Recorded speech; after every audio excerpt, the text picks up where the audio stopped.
یک بزن.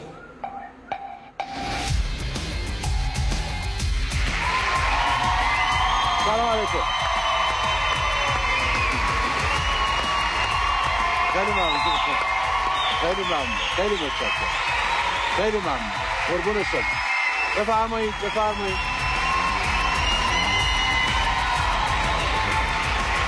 خیلی خوش اومدید.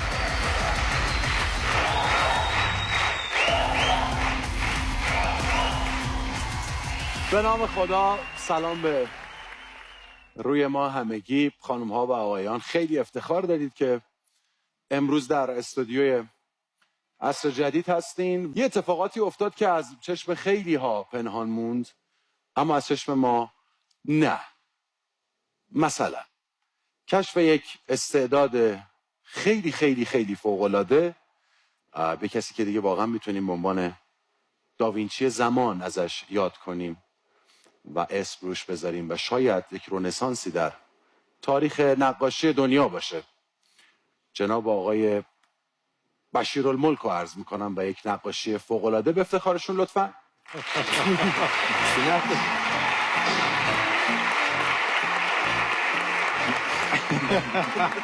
چش دو ابروی خیلی زیبایی بود. نقاشی دکتر سید بشیر حسینیه که اگه اشکال نداشته باشه همینو یه پرینت بگیریم و بنویسیم بشیر 4 ساله از تهران، بفرستیم انتهای الوند. اما قنات هست هنوز آریا؟ نه نیستن دیگه. اشکالی نداره؟ برنامه اوجوبا خوبه. اینم میشه. چیه این کشیدی؟ آقا من هم کاغذ رنگی‌ها رو داشتم. اگه راست میگید همین امکانات بدید باب راست بدید فاطمه عبادی ببینید بهتر از این در میاره. نه این چیه اصلا؟ الان اینجا ربات ساختن. ربات خیلی زیباست. آقا کل من زندگی یه من گذر رو سکا افتادم یه لحظه.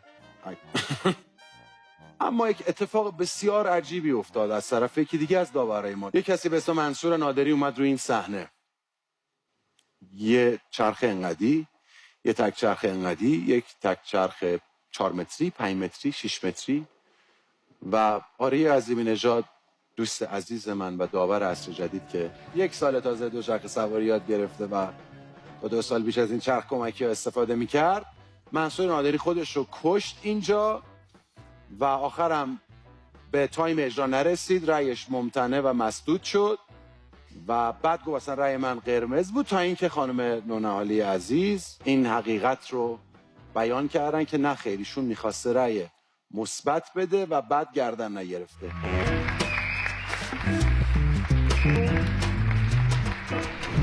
بهت گفتم بزن داری؟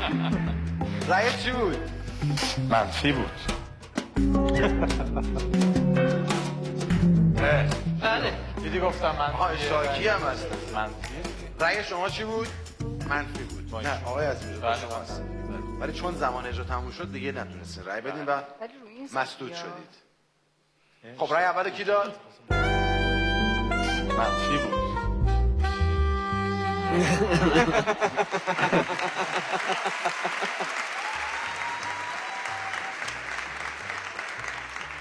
چرا؟ اولا من این ویدیو رو تکثیف میکنم. چرا؟ به نظر الان من نشون دادیم به اینو. نظر من مونتاژه. شما از روش تختی، برش و همگام سازی کلمات استفاده نکردیم واقعا این کارو.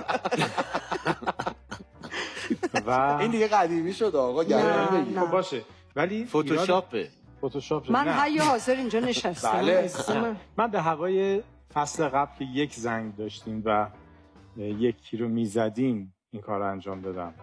ولی یعنی- رأی منفی بود. البته یه لحظه سرت هم بالا بود آره رأی منفی بود. ولی یه حالتی بودی انگار یه رأی دادی میخوای گردن نگیری. آقا از طبیعیه کجا تو معلوم مملکت بقیه ما. رأیات هم اشتباه نشده باشه؟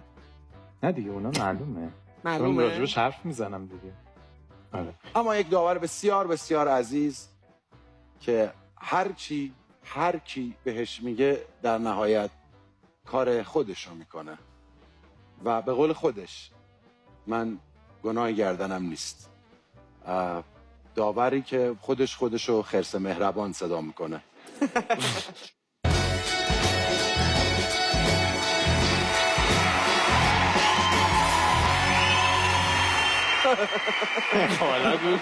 و میدونین که فقط یک بار رأی قرمز داده، اونم زد ببینه دکمه قرمز کار میکنه یا نه. والا ممکن بود اصلا سمت اون دکمه هم نره. هر دفعه بعد که شدم گرگ ناقلا دیگه خرس مهربون نبودم. نمیتونه هر کاری هم میکنه نمیتونه مثبت نده. نمیشه، چون توقع ازش هم خیلی زیاده. هم یه جایی به چشش نگاه میکنن آقا سریالاتو دیدیم. خانم نونا عالی، خیلی از شما ممنونیم به 2 دلیل. 1 میزان قانون پذیری شما که وقتی رأی نمیدید و رأیتون مسدود میشه کلامی صحبت نمیکنید، حتی اگر آریا خودشو بکشه اون بغل. و واقعا فکر میکنم اگر ما در مملکتمون هممون مثل شما قانون پذیر بودیم 1000 تا از این مشکلات نبود. 2 اینقدر که شما از شرکت کننده ما تشکر کردیم ما در تمام عمر از پدر مادرمون تشکر نکردیم. اینم درس دومی که به ما دادید. به افتخار خانم نونا عالی.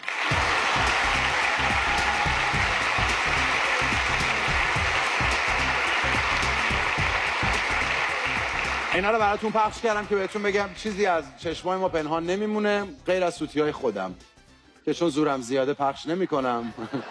اما قول میدیم در قسمت‌های بعدی اگر اشتباهی منم مرتکب شدم حتما پخش کنیم. مهمترین اتفاق در عصر جدید این صحنه است و مهمتر از این صحنه بچه‌هایی که روی این صحنه راوی استعداد، مهارت و توانایی‌هایی هستند که پنهان موندن و به چشم من و شما آشنا نیستن. از این بابت بسیار بسیار خوشحالیم و قدردان تک تک شماهاییم که تماشاگر عصر جدید هستین. بریم عصر جدید رو شروع کنیم با حضور تماشاگرای عالی امروزه.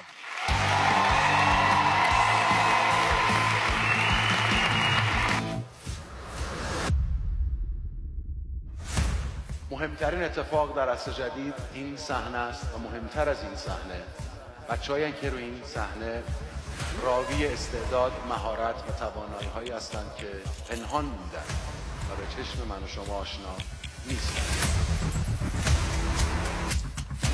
کسی که شما رو هدایت کرده برای اومدن به این صحنه واقعا دستمزد داره. ژله‌ایه. عرقمون درون ریز واقعا هیجان داشت. عرق درون ریز چیه؟ من معذرت وایسین بغل افتاد بگیرینش حداقل. آقا مواظب باش تو رو خدا. بسه. وای وای وای وای وای.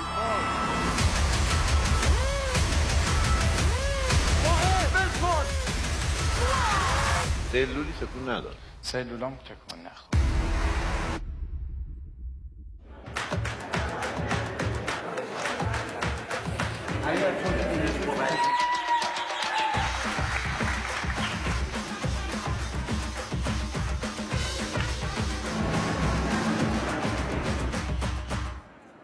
خب تماشاگر آماده این اجرا اول شروع کنیم؟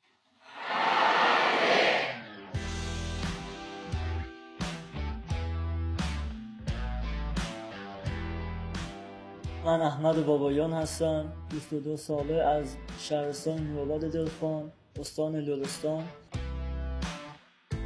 وقتی که به دنیا اومدم دکترها گفتن به پدر مادرم که بذارید آمپول بهش بزنیم که راحت بشه، بعداً بزرگ بشه اذیتتون میکنه، فلج میشه، ولی پدرم قبول نکرد.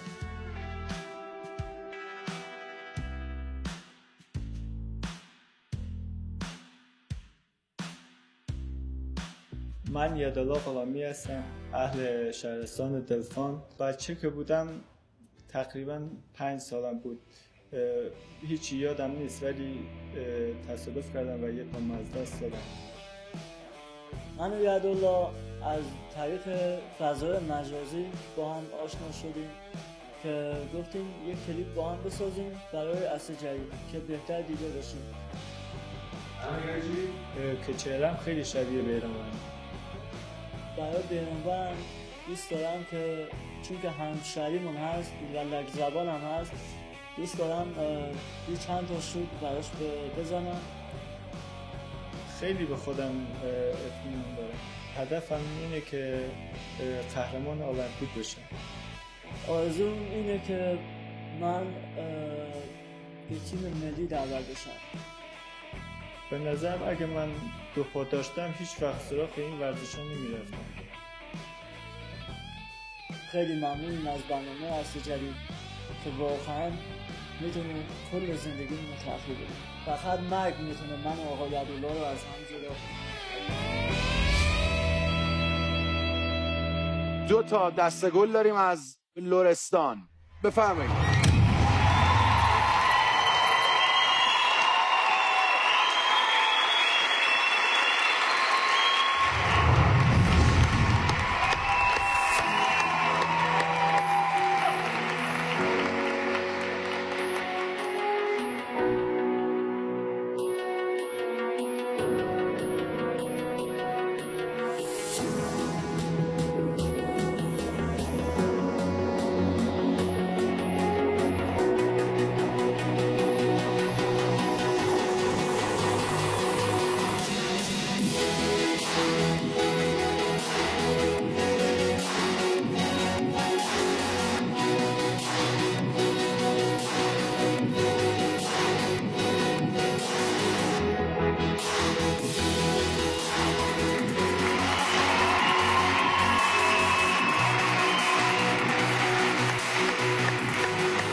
آفرین یدالله، آفرین احمد.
ماشاءالله، آفرین،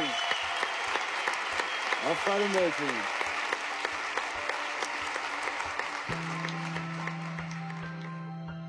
یدالله و احمد عزیز از نورآباد لرستان.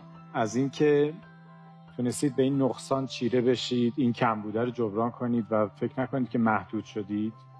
چون اگه دقت کرده باشید با خودمونم وقتی که مثلا اوایل کارمون بود، اون محدودیت، اون نداشتن وسایل کار، اینا همه باعث میشد که ما انگیزه بیشتر پیدا کنیم که خودمون رو نشون بدیم.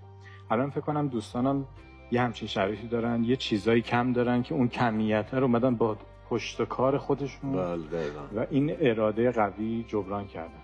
به نظر من همین نمایش امید، تلاش، پشت کار و اراده بود که شما به خوبی از پسش بر اومدی و ما لذت بردیم. خسته نباشید. انسان ها با تصمیماتشونه که تبدیل به آدم های ویژه‌ای میشن. به هر حال انسان ویژه، تصمیم ویژه، کار ویژه و باعث شدید که برای خیلی ها آن چیزی که ناممکنه ممکن بشه و همت ها بالاتر بره. ممنون. یاد یه عزیز لور افتادم، اون لحظه‌ای که بیرانوند توی جام جهانی پنالتی کریس رونالدو رو گرفت.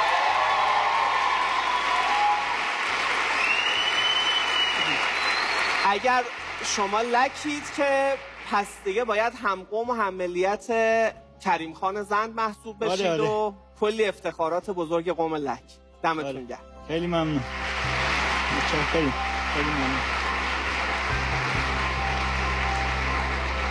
خیلی ممنون.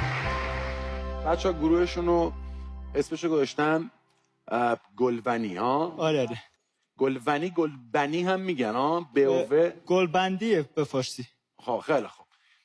فکر کنم که چیز دیگه یه سری شال مردونه داره. آره یه سربنده روسری استفاده میکنه. آره قوم لک. تو چی شد که معلول شدی یدالله؟ ماشین بهم زد. چند سالگی؟ 5 سالم بود تقریبا ماشین بهم زد. یعنی تنهایی تو خیابون بودی؟ تو خیابون آره. چیکار می‌کردی 5 سالگی واسه خیابون؟ دیگه از خیابون رد شدیم. رفتی خرید کن رفت سر کار 5 سالگی؟ فوتبال. مدرسه‌مون اون ور جاده بود، میرفتیم تو مدرسه، حیاط مدرسه بازی میکردیم. تو حیاط مدرسه فوتبال بازی میکردیم؟ رفتی واسه خیابون؟ آره. که تصادف میکنه. آره. احمد معلولیتش تو از هر دو پا و یک دست معلولیته. از مچ پا هر دو پا. یه پا من دستم کوتاهی داره.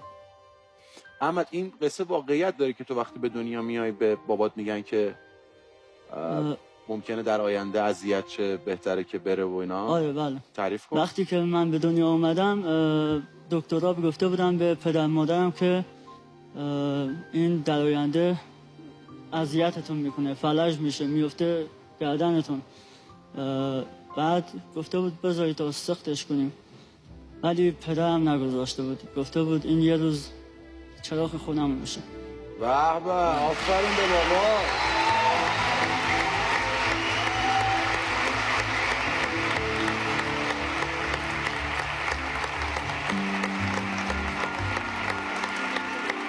بابا. بابای احمد پیشبینی درستی کرده بود و امروز این صحنه به نظرم دقیقاً شاید محقق شدن همون وعده شماست در مورد احمد که نگرش داشتیم. پدرم عمرشو داده به شما. آخه خدا رحمت. این لحظه که شاید آرزو داشت که ببینه. روحش شاد. الان چراغ عصر جدیدم شده دیگه. بله حتما چراغ شهرشون. خیلی چیز عجیبی ها. تو فکر کن به یه پدر آدما بگن، حالا خب قطعاً معلولیت شدیدی هم داشته احمد دیگه، حالا شاید هم از سر دلسوزی بوده نمیدونم، ولی اینکه یه پدر اینجوری وایس پای بچهش که میدونه، یعنی آگاهه که این قدر معلولیت داره و بزرگش کنه و امروز با اعتماد به نفس اینجا وایسه، خب این خیلی افتخارآمیزه. بله. یه چیز دیگه که ما تو منطقه‌مون کوهستانیه و تو برفا تمرین میکنیم، شرایطمون سخته اما هیچ چیزی مانع ورزش کردن ما نشده. ما همچنان ادامه میدیم. دم شما گرم.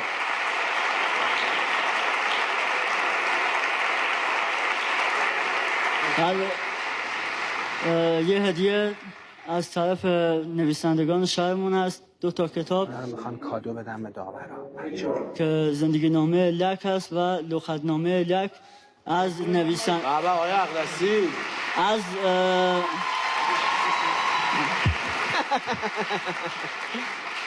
از نویسندگان شهرمون آقای نورالله نظری و بهادر غلامی. دم شما گرم. اذیت نمیشی؟ قربونت برم. بذار من بگم. پایین نیاد. این گلبنی ها این دست شما در کن.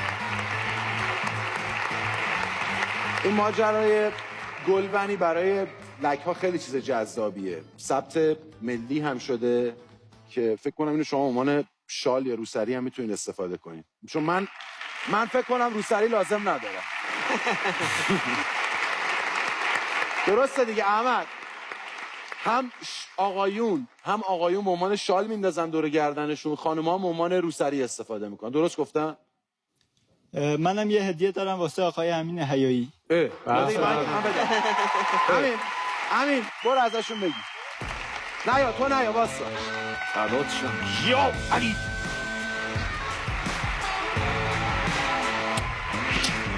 فدات شم. دمتون گرم. بخونید برای من تعریف کنید. خواهش می‌کنم.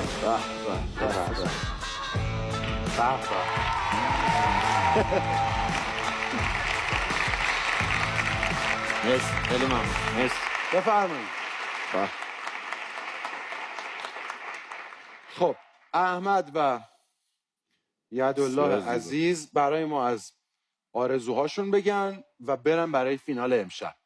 من آرزوم اینه که برم تیم ملی خط عضو دروازه‌بان بشم. انشالله انشالله. و یه آرزو دیگه دارم که با رونالدو رو پایی بزنم و برای بیرانوند هم شوت بزنم. همین دو. خب من حقیقتش مثلا علیرضا رو میتونم پیدا کنم و این آرزو تو رو محقق کنم که بری شوت بزنی به دروازش. ولی با رونالدو یه 2 هفته مشکل داریم. جوابش هم نمیدم. منم آرزوم اینه که در آینده یه فیلم با آقای امین حیایی با همین باز کن انشالله. اتفاقا امین داشتم فکر میکردم که ترکیب احمد و یدالله که جالبه مکمل هم هستن. حالا یدالله مشکل در واقع معلولیت پا داره، احمد عزیز دستاش، البته احمد پاهاش هم، ولی اصلا انگار یه جوری روپایی میزد انگار که کامل بود. ماها خودمون نمیتونیم همین. نه فقط اون صحنه آخری که توپو گذاشتن وسط، یکی با پا و یکی با دست، همین تکمیل کننده این حرف شما بود که نشون داد که این 2 نفر با هم. خیلی من ماشاءالله به جونتون، ان شاءالله سالم باشین، همینجوری با انرژی برین جلو. اون قولی هم که به احمد دادیم و پیگیری میکنیم. آقای علیرضا بیرانوند عزیز، یه روزی قرار بذاریم احمد رو بفرستیم سر تمرین پرسپولیس، شما وایس تو دروازه، احمد از لرستان بیا تهران به شما شوت بزنه، سعی نکن همه رو بگیری. یدالله عزیز و نازنین بفرمایید استراحت کنیم، فینال امشب بیایم ببینیم چی میشه. تشویقشون کنیم. آفرین.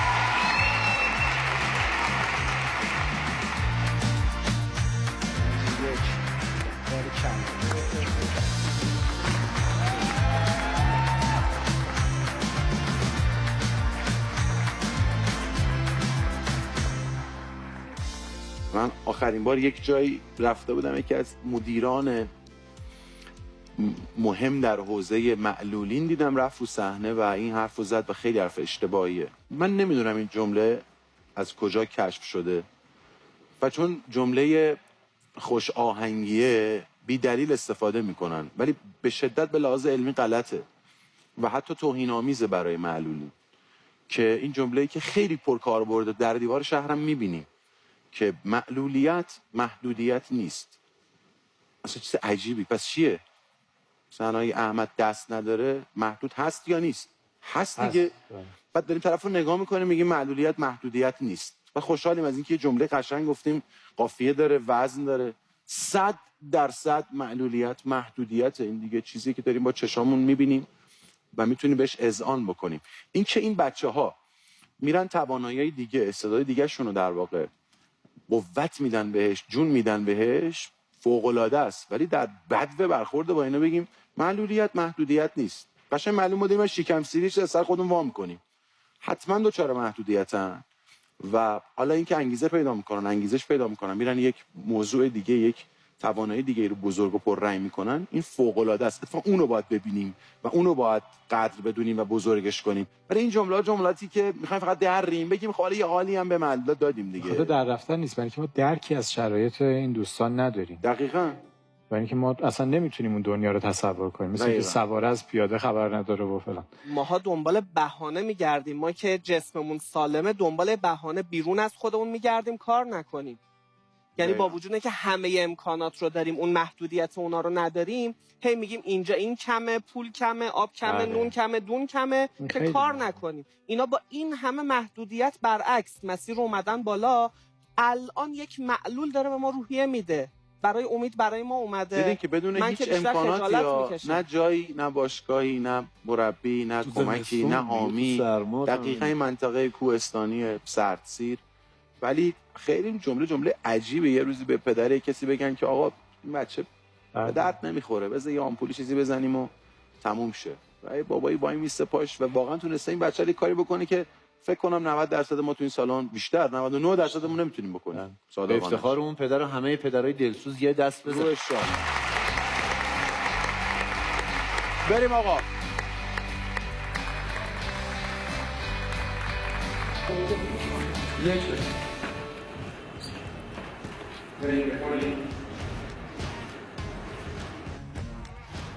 آقای محمد رضا رامزی. سلام محمد رضا رامزی هستم، 35 سالمه، متأهلم و یه پسر بسیار خوشگل دارم به اسم آقا رادین. از مدت 35 سال عمری که از خدا گرفتم 25 سالش رو موسیقی کار کردم. نه همه سخته کار ناصر عبدالخیر رو کار سختیه. برو شعرشو من یکم بیاین جلوتر. خوب اینجا؟ بله. موسیقی شغل بنده نیست، چون پدرم اجازه نمیداد که من و باقی اعضای خانواده موسیقی رو کار بکنیم به عنوان شغل، چون که زندگی خرج داشت و میخواست ما موسیقی در واقع عشقمون باشه.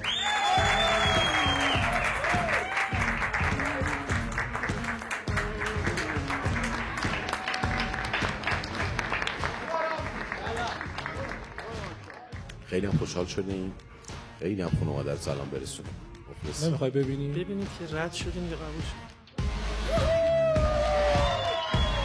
همه عالم به روی من اگر یک باره در بست، غمی در دل ندارم تا خدا همراه من است. بریم برای اجرای دوم. محمد رضا از خوزستان. بفرمایید.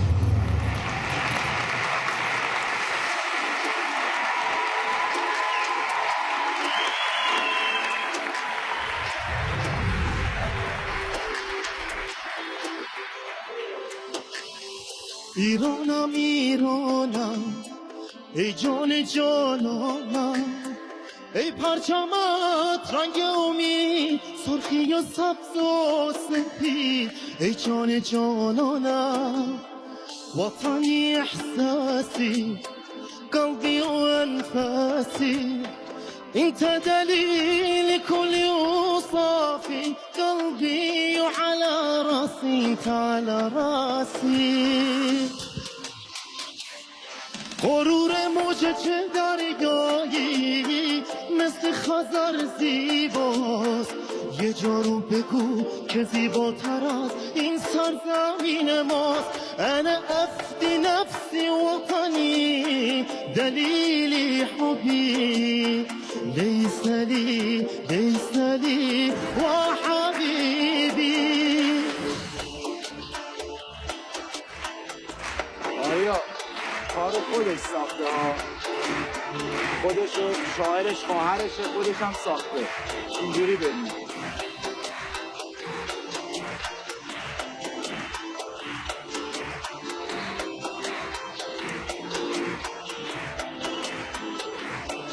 تموم خاک ایرانم جلوه ایثاره، عطر هر شهید توی کوچه هاش یه عمری میباره، مثل عمی عرقینی و امینی و نقینی بلادی بلادی و حبیبی.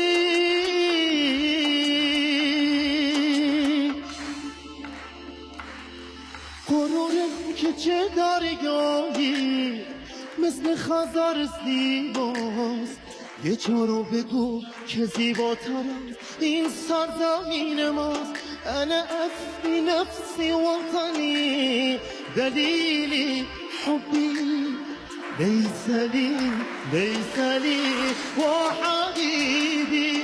غرور موجه چه دریایی مثل خزر زیباست، یه جا رو بگو که زیباتر از این سرزمین ماست. انا افدی نفسی وطنی دلیلی حبی لیس لی و حبیبی.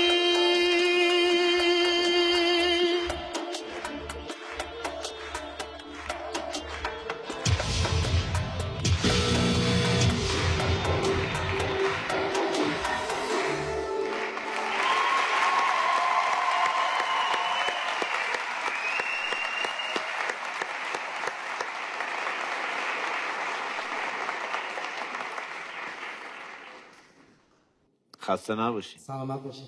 خاک پاتون.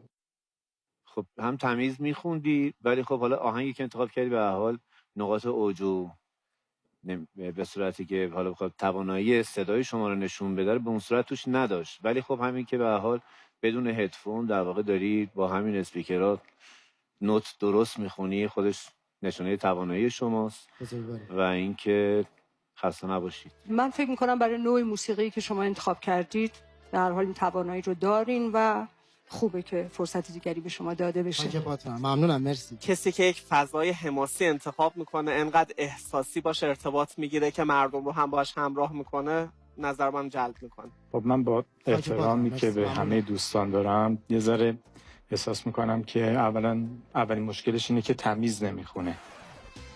تمیز نخون. نه.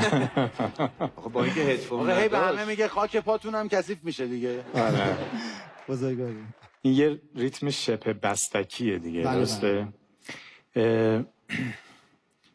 و به نظرم یه جاییه که اون جای هنوز کامل و پخته نیست برای اینکه حقیقتش من اتفاقی که میفته، من توی خودم وقتی یه چیزی رو میشنوم بهترش رو میشنوم. خب این یه اتفاقیه که فکر کنم همه موزیسیان‌ها اینجوریان. سلولی تکون نداد. سلولام تکون نخورد. حدس داد. امروز ولی مقدماتی ما الان فقط باید ببینیم که تواناییش اونقدر هست که بتونه بره واسه مرحله. خب به نظر من خب کار بشه. اصلا مشکل همینجاست. همینجا اینجوری ببینی همه رو آکادمی ما نمیتونه تاثیر مقدماتی قبلش داشتیم. هیچ پس. آره دیگه قرار شد دیگه اون مهربونی نداشته باشیم. نه قشنگ امروز سلول فردا میخوام بشم گرگ ناقلا. خیرس مهربون باش. خب محمد رضا، نکته جالبش اینه که ویدئویی که برای ما فرستاده فکر کنم از محل کارت بود دیگه، رو سکو نفتی فرستاده. بله، سکوی نفتی بود. بله. کجا کار می‌کنی دقیقاً محمد رضا؟ من افسر ایمنی یا همون سرپرست HSC سکوی حفاری نفت و گاز هستم، هم در سکوی خشکی و هم در سکوی دریایی. بعد چه جوری کار می‌کنین؟ چند روز میرین، چند روز میاین؟ 15 تا 20 روز کار می‌کنیم، 15 تا 20 روز خونه هستیم. بعد تو رو سکو نفتی مثلا وقتی 15 روز 20 روز اونجایین میخونی برای بچه‌ها هم؟ بله. خیلی وقتا فقط ایمنی مربوط به لباس و کفش نیست، به روحیه بچه‌ها هم ربط داره که بعضیاشون حالا کسی از عزیزشون فوت کرده، بعضیاشون دلتنگن، برای خانواده‌شون تنگ میان شده. اتاق بنده، حالا میشینیم یه قهوه‌ای میخوریم، یه چایی میخوریم، چون یه خورده صحبت میکنیم، روحیه‌اش تمام میشه، بعد میگه که رامزی خدا امواتو بیامرزه. سکوی نفتی رو دریام تو میخونی؟ بله، سکوی دریایی. بله اونجا هم. پس بگو چرا این نهنگا میمیرن تو خلیج فارس؟ یه سکو بود ناپدید شد، فکر کنم مأمور حفاظتش آواز میخونده. آره آفرین. نه دیگه در زمانی که قسمت استراحتمون، شیفت استراحتمون. خب یه چیز بانمک براتون بگم. فکر میکنید محمد رضا یه روزگاری چند کیلو بوده؟ من خودم 3 کیلو بودم به دنیا اومدم. 3 کیلو بودی؟ 3 کیلو 25. 3 کیلو دارم. من 5 کیلو بودم. ماشاءالله. هزار الله اکبر. من به دنیا اومدم 5 کیلو بودم، 4900 فقط کلم بود. ماشاءالله.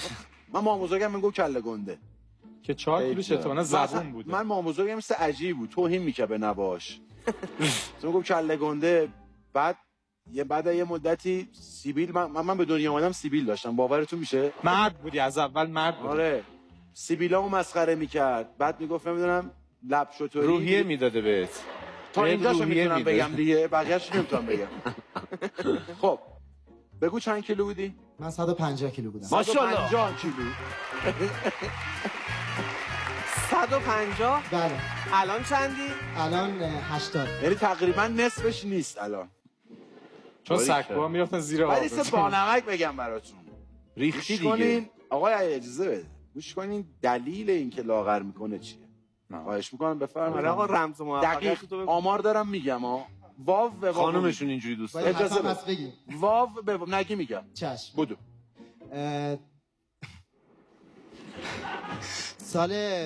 قبل سال اول دانشگاه، یعنی وارد ورودی ترم 1 دانشگاه بودیم. ما هم اومدیم داخل دانشگاه و خلاصه یک خانم نجیب و دوست داشتنی و خیلی همیشه پای یک زن. اجازه بدید اجازه. نه وایسا، موضوع مهمه داره. بعد گفتم که خیلی تو با خودم یکی به دو میکردم بهش بگم بهش نگم، گفتش که چی بگیم؟ یکی از دوستام به من گفتش که آره برو بهش بگو. ما رفتیم و گفتیم که سلام سرکار خانم جلوی دوستاش، گفتم حالا بزن حالا مثلا منم 150 کیلو اینقدر. خب گفتم که ببخشید من از شما خیلی خوشم اومده، میخوام که اگر که لایق باشم لیاقت شما رو داشته باشم من با شما ازدواج کنم، اگه که منو به غلامی بپذیرید. بعد دوستاش همه خشکشون زد، خوشم یه نگاهی کرد به من گفت جان آقای رامزی.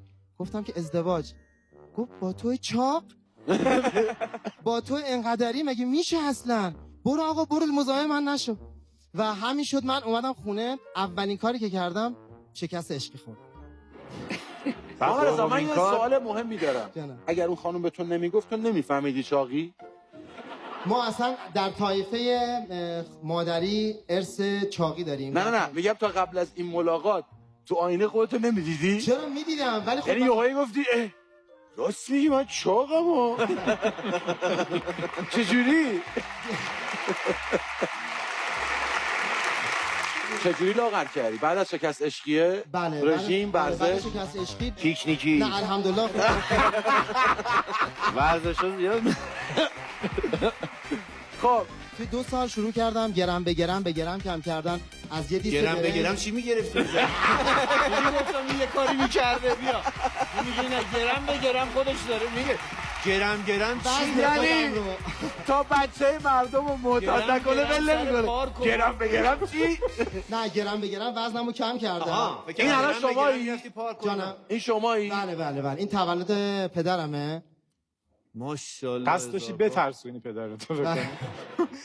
بعد شروع کردم رژیم گرفتن تا ایشون چیز ایشون ازدواج کرده ها. ان شاءالله که اون داره ریسک بزرگی می‌کنی حرفا رو می‌زنی. اگه خدا بخواد اگه بشید من امشب دیگه همینجا دیگه بخوابم. قطعا همین. قبل از ازدواجش بوده. خب آره. و بعد ازدواج کردی. تو عرب خوزستانی؟ بله. یعنی هم از طرف پدری هم مادری؟ از طرف پدری عرب هستم، از طرف مادری میشم بختیاری. آها. چقدر باحال. دمت گرم. بزرگواری. 3 تا رأی مثبت گرفتی از داورا و رأی منفی آریا از این نژاد که بسیار طبیعیه. به جهت این 3 رأی مثبت شما هم امشب در فینال می‌بینیم، ببینیم اونجا چه اتفاقی میفته. به افتخار.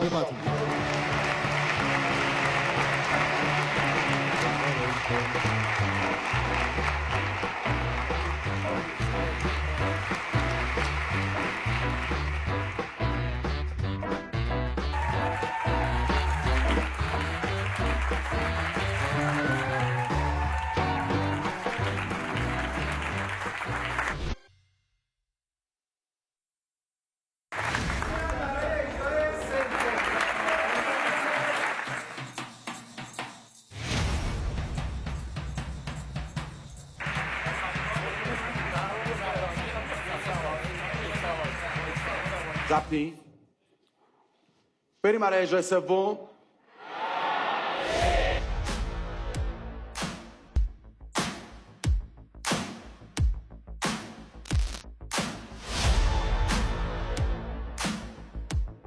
مصطفی حسنلو هستم. همیشه ترسم از این بوده که در حین اجرای برنامه روی صحنه جلوی مردم از روی ارتفاع بیفتم و کشته بشم. 9 سالم بود، به اتفاق خانواده رفتیم سیرک بین‌المللی سیروس قهرمانی. من از سیرک خوشم اومد، رفتم پیش مدیریت سیرک آقای محمد علی قهرمانی، گفتم که من از سیرک خوشم اومد و میخوام فعالیت کنم توی سیرک. شبا که هنرمند استراحت میکردن من با لوازمشون تا صبح تمرین میکردم. بعد از 2 سال تونستم کار بندازی رو یاد بگیرم. اولین کار من توی سیرک بوده. به مرور زمان دونه دونه آیتم‌های بیشتری یاد گرفتم. قرقره مرگ، جنجر مرگ، اریال استرابس، رولابورا، جانگولر. قبلا هیچ آرزوی خاصی نداشتم، اما الان تنها آرزوم اینه که تو برنامه خوب عصر جدید بیام بالا، یه چادر خیلی خوب سیرک بزنم، اون چیزی که لایق مردم خوب ایرانه که بتونن برنامه استاندارد سیرک رو از نزدیک ببینن.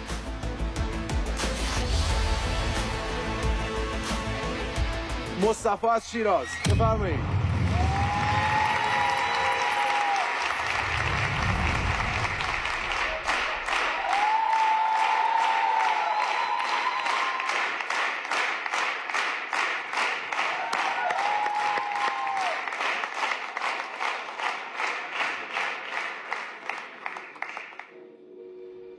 آقا مواظب باش تو رو خدا.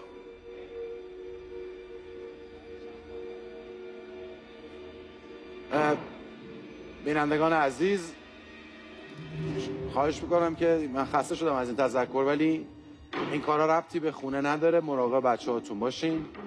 هر چیزی رو میبینن بچه‌ها نباید اجرا کنن دیگه. خودتون شناخت دارید از بچه‌هاتون. هر کاری یا اول. آقا جان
آقا وایسین بغل افتاد بگیرینش حداقل.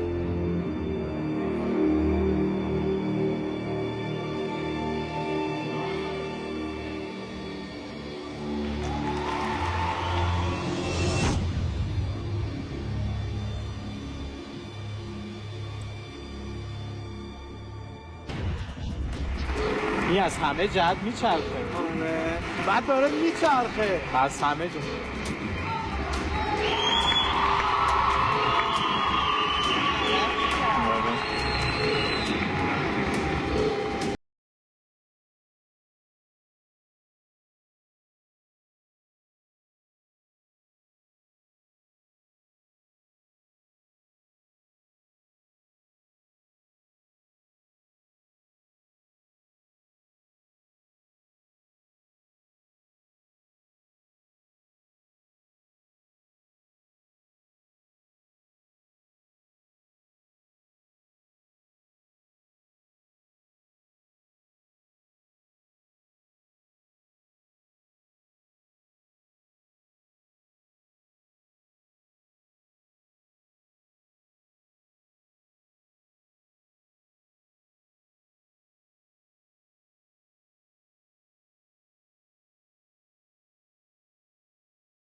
آقای یمینی یه بار دیگه این بیمه حوادث رو چک کنین لطفاً، چون احتمالی زیاده با مغز بیاد پایین.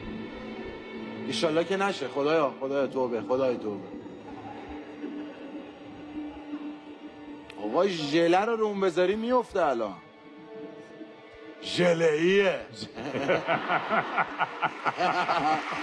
بالاه. ژله‌ای بالاه.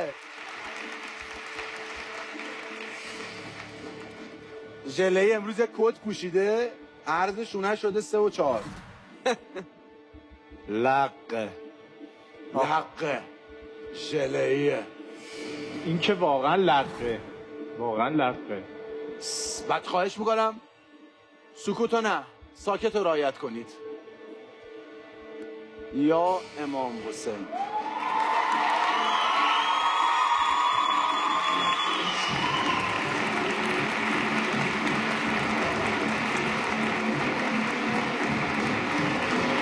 ای بای ای بای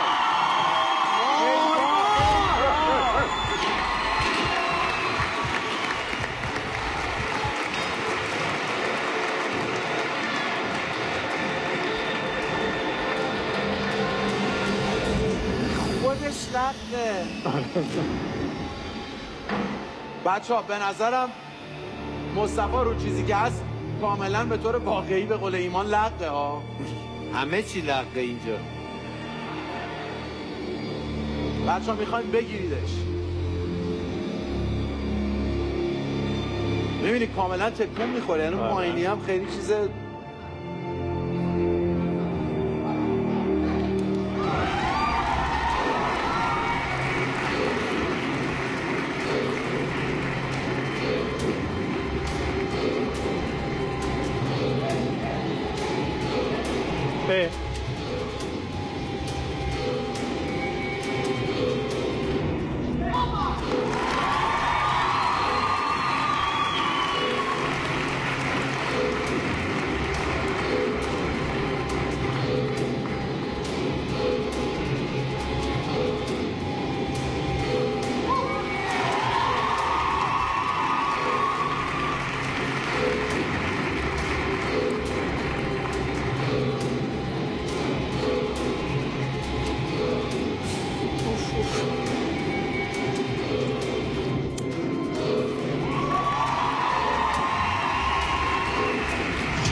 مصطفی بخشه.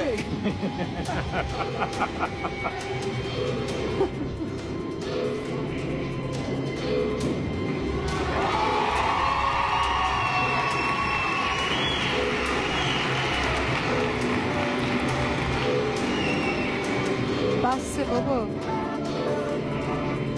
آقا بسه. بیا خانمان عالیه میگه بسه دیگه. بسه بسه بسه.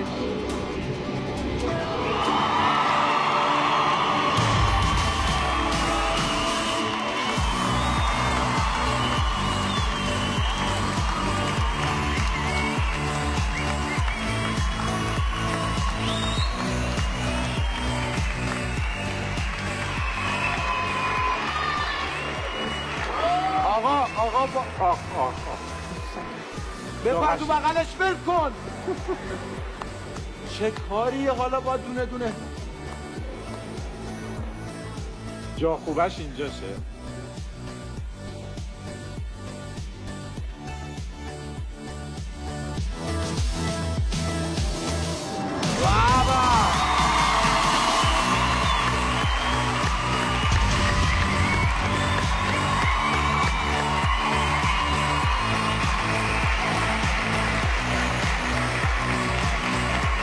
آفرین.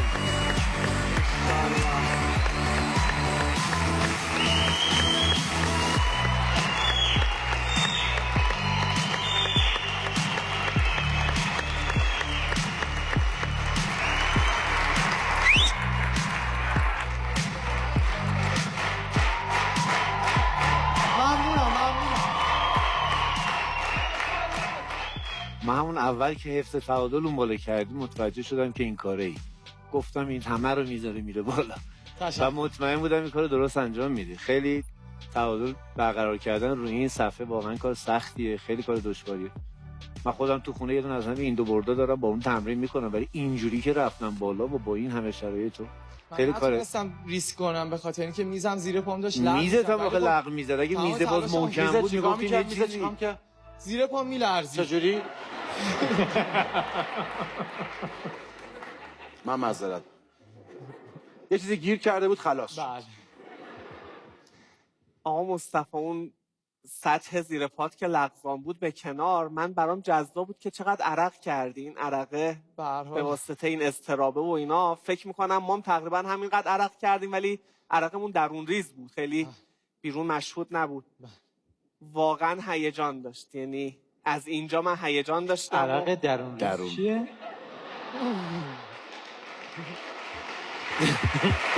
بذار توضیح بده من. آقا من بهت میگم، من یه جوری عرق کردم نمیتونم پشم. خب خیلی اتفاق عجیبی بود، چون شما در ابتدا که شروع کردید من به چشم من مثل کسانی اومدید که اینا طور که باید تمرین ندارن. بعد خب این یک احساساتی در من ایجاد کرد. بعد دیدم خب پایه، اصلا پایه، یعنی شما هر حرکت تعادلی که انجام میدادید به اضافه حفظ تعادل خود اصل قضیه بود. بعد دیدم یه اتفاقی داره میفته، مثل این که دعای خیر همه هست و داره میشه، ولی رفته رفته تبدیل به یک مهارت شد و ما واقعا شاهد مهارت شما شدیم. این سیر خیلی سیر جذابی بود، شاید هم به عمد بوده من نمیدونم، ولی خیلی خوب بود. ممنون. سپاسگزارم. متشکرم.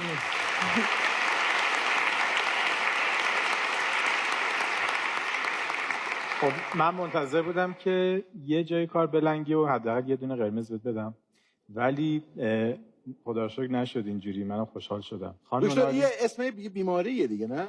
جان چند تا بیماری با هم دیگه. چند تا بیماری با هم جمع میشه. اصلا نداریم. من خیلی منتظر نشسته بودم ولی نشد متاسفانه. الان ناراحت ها، یعنی متاسفانه نشد. اینجوری نشسته بود بیفته.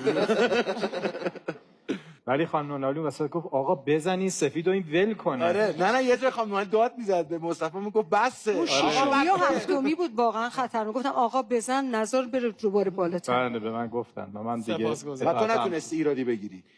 حقیقتش انقدر خوب این هیجان رو به سالن منتقل کرد و ما درگیر این اتفاق شدیم. به نظرم برنامه‌شو به خوبی انجام داد. مصطفی تو 26 سالته؟ بله. از کی اصلا شروع کردی این کارا رو کردن؟ من 9 سالم بود، به اتفاق همکلاسیام رفتیم فرهنگسرای خاوران، یه سیرکی اومده بود، ما رفتیم برنامه‌ش رو دیدیم. رفتم گفتم نمیتونم من بیام اینجا کار کنم. مدیر سیرک گفت خیلی سنت کمه، بزرگتر شدی شاید بتونیم اینجا استخدامت کنیم. بعد یه نفر از کارمندای اونجا از من خوشش اومد، گفت چرا رضایت پدر مادرتو بگیری میتونی اینجا فعالیت داشته باشی. من رفتم دادم، مادر دوستم رضایتنامه برام نوشت بدون که به پدر مادرم بگم. رفتم اونجا به هنرمند کردی. علاقه داشتم به کار سیرک دیگه، استخدام شدم. به هنرمندا وسیله میدادم موقع حین اجرای برنامه. شب تا صبح وا میسادم با لوازم هنرمندا تا صبح تمرین میکردم. تو 13 سالگی شدم جوان‌ترین بندباز آسیا، جوری که با سیرک‌های خارجی دارم کار میکنم الان. یه ادامه دادم، الان رسیدیم خدمت شما. بعد پول خوب در میاری یا نه؟ پول خوب که کی در میاره؟ اونو به من بگو تو. یه خدا رو شکر میگذرونیم. نه اصلا چقدر؟ یه چیزی بگو دیگه. ما بیمه نیستیم تو سیرک. یعنی چی؟ هر شبی که اجرا داریم حالا یه تو الان اینجا که وایسادی بیمه ای، تو سیرک بیمه نیستی؟ چادر سیرک این کارو نمیکنه، چون که هنرمندا هر چند وقت یه بار عوض میشن. شما هم نباید اجرا کنید، قطعا نباید اجرا کنید. نیازمونه. این حداقل یه ماجراست. یعنی چی؟ آخه مگه میشه تو بری یه جایی کاری بکنی بیمه هم نباشه؟ خدا نکرده. این پرخطری تو این برنامه بیمه هستن. هر 100%. حالا قسمت بشه. برو بالا بیا فاین به ما نشون بده بیمه ای. دمتون گرم. من تصور نمی‌کردم اینقدر بتونید به وجد بیارید داورای ما و تماشاگرای تو سالن رو. فکر می‌کنم بیننده هامون هم این اتفاق براشون افتاده. 4 تا رأی مثبت گرفتید، خیلی خوبه. ببینیم فینال چه اتفاقی میفته. بفرمایید. سپاسگزارم.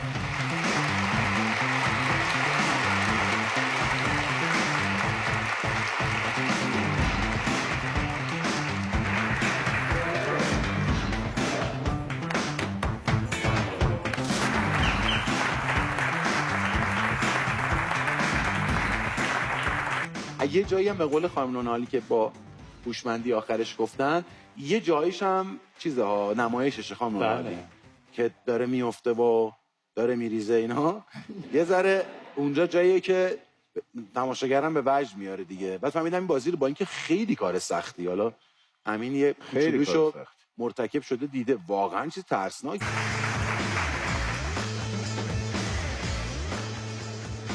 بریم سراغ اجرای چهارم. آقای عظیمی، شرکت کنندتون آمادن؟ خیلی خوشحالم شما رو میبینم قربان. شما خیلی خوش تیپید.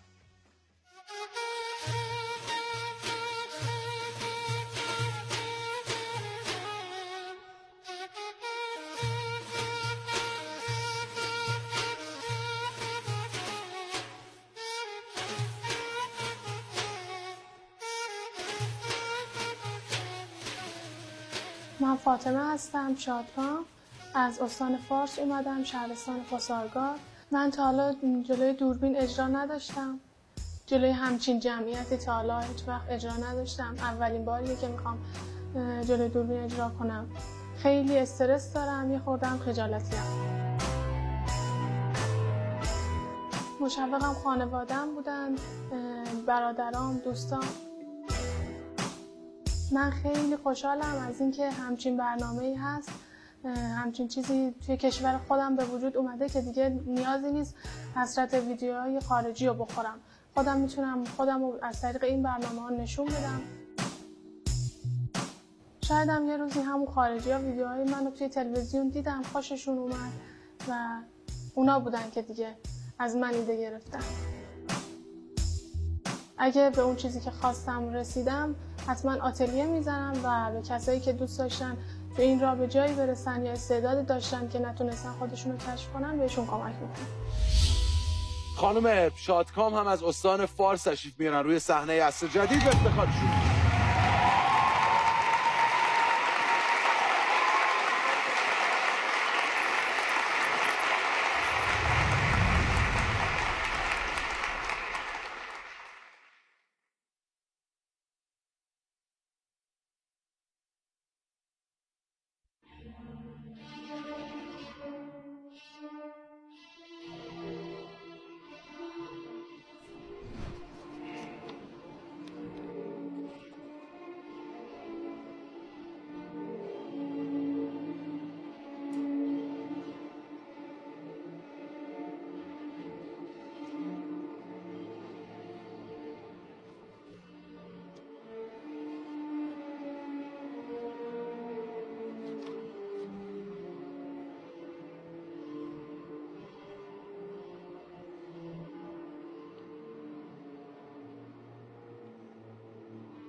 هر جا دوست دارین خانم نوری، مخصوصا شما یا بقیه داورا میتونین بیاین رو صحنه، چون فکر کنم از اون زاویه نمیبینید.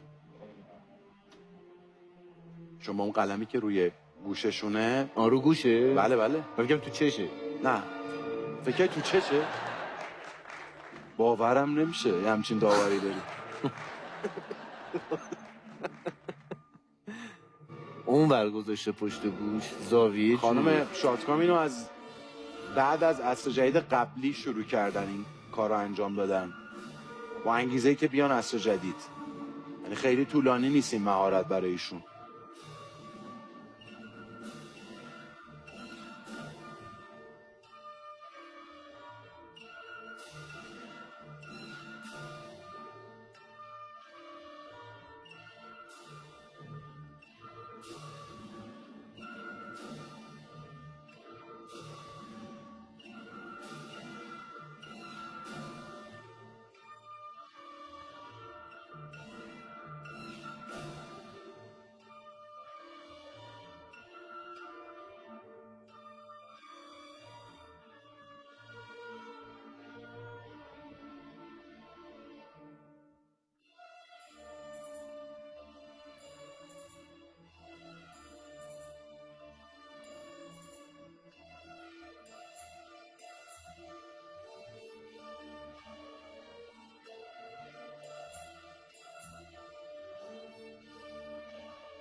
آقا چیزی نشده هنوز. چیزی دیدین؟ شخصیت رو داره برعکس میکشه. آها. یعنی بعداً 180 قاعدتاً بعد بچرخونه، بعد عجب. اون چیزی که با گوشش داره میکشه الان خیلی هم عجیبیه. جهت حرکت سرش رو بالا پایین میکنه. یعنی هم با دام بتونه بکشه هم برعکس. یه چیز عجیبی میشه. الان که گوش نیست ها، چون من نمیبینم. نه الان دو تا دست بله. با دو تا دست. آقا استاد محمد علی کشاورز میشه؟ نه خیر. نه یعنی چهره علی اکبر دهخدا. درست گفتین، یعنی نزدیک گفتید. توی اثری که یه تعدادی آثار بودن که ایشون هم حضور داشتن. این مشایخیه. خواستم نگم دیگه. نه. مثلا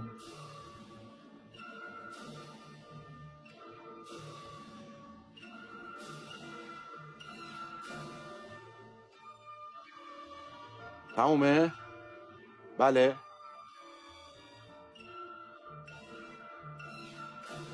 ببینیم چی شد. آفرین.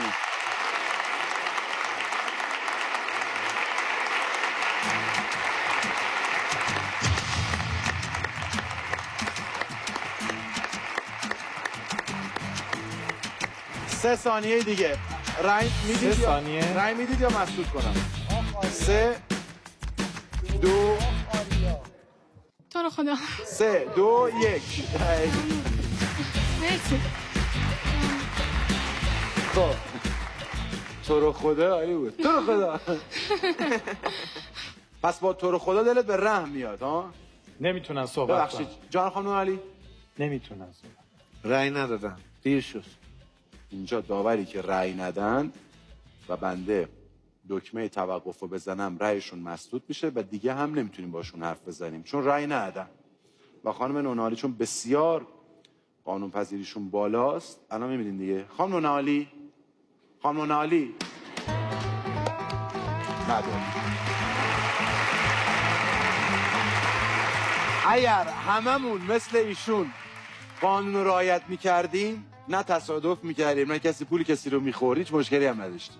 من نظرم وسط اجرا گفتم چون این کار خلاقیتی حداقل توشه. الان که کیفیتش رو هم خیالمون راحته که کیفیت جذاب با گوش کشیدن هم بود. من داشتم دقت میکردم که با گوش واقعا شما دارید طراحی میکنید، طرح متفاوتیه. دیدم که آره و خیالم راحت شد، از همونجا رأی مثبت تقدیم. دست شما درد نکنه.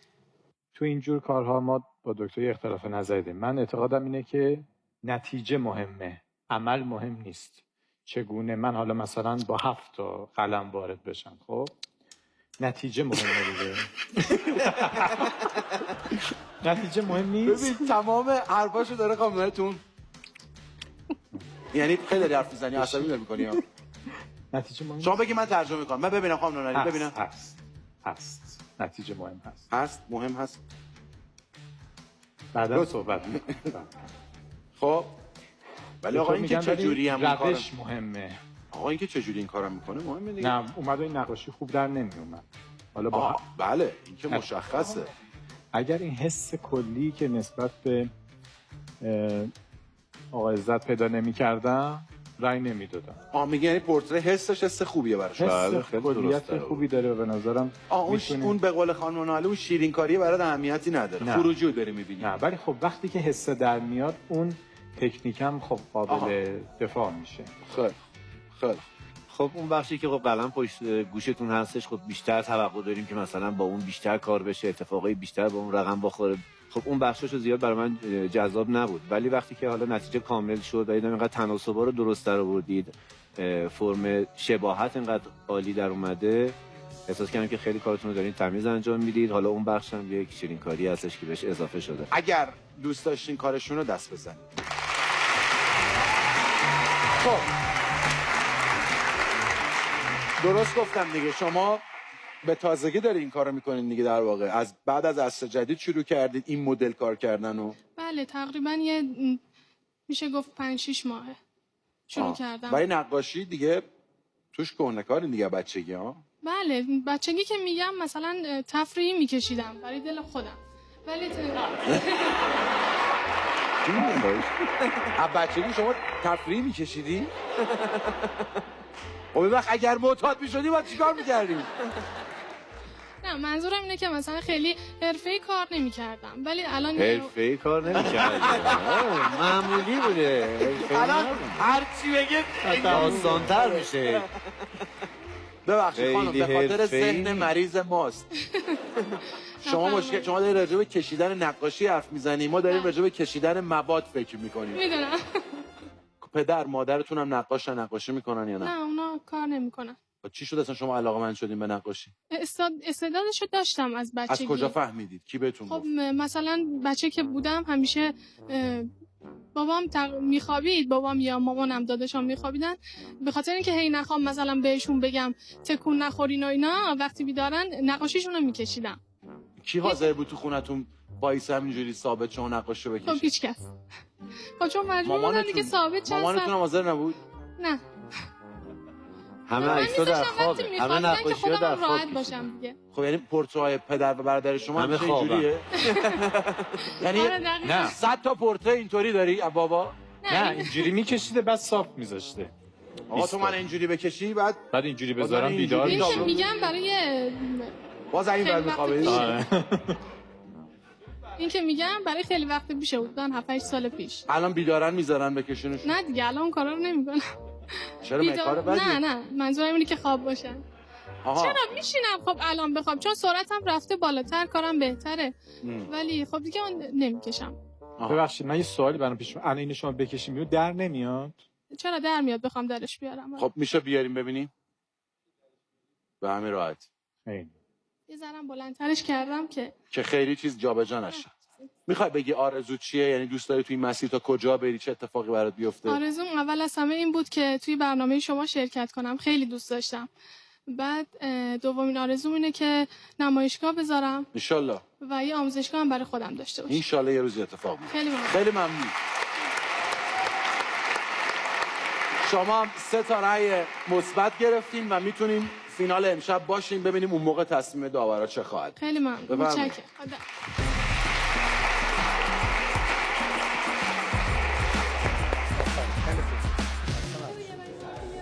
منفی نگرفته. اگه منفی بود قرمز میگرفته.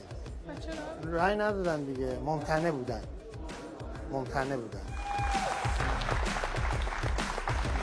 قطعاً به خاطر دعای پدر مادرمه که الانم اینجا. هنوزم نمیتونن خانم رو صحبت کنن. میدونی که طبق ما اصلا که نیستی. همه چی خوبه خانم.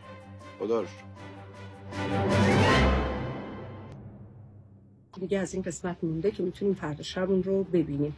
اجراهایی که احتمالاً کار رو برای رقبای دیگه سخت‌تر میکنن. یک بازی خوب و جدی یعنی همین. پس فردا شب هم مثل هر شب دور و بر ساعت 11 شب برنامه رو دنبال بکنیم.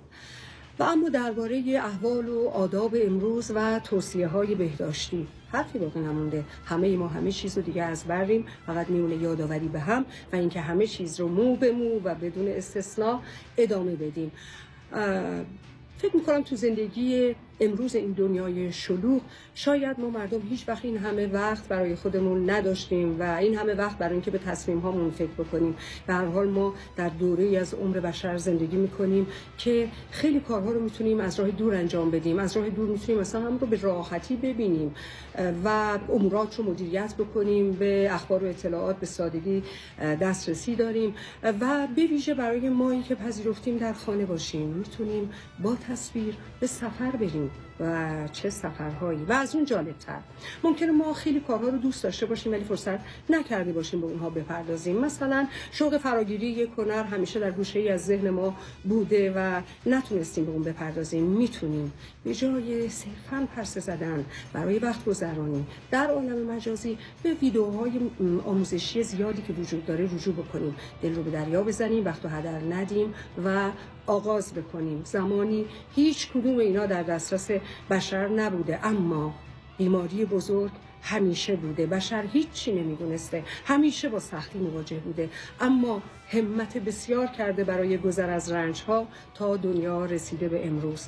به روزگار بهتر هم میرسه. با هم حتما ممکنه. تا عصر جدید بعدی.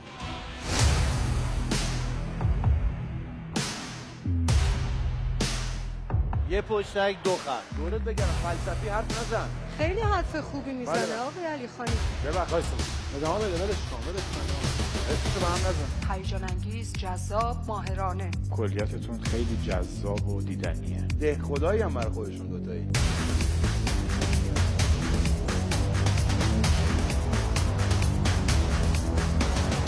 میترسی؟ چرا این ورزش رو میکنی؟ نباید بترسی که. من همه مقدار توقع با عشق‌تر و بالاتری داشتم. آفرین آفرین آفرین.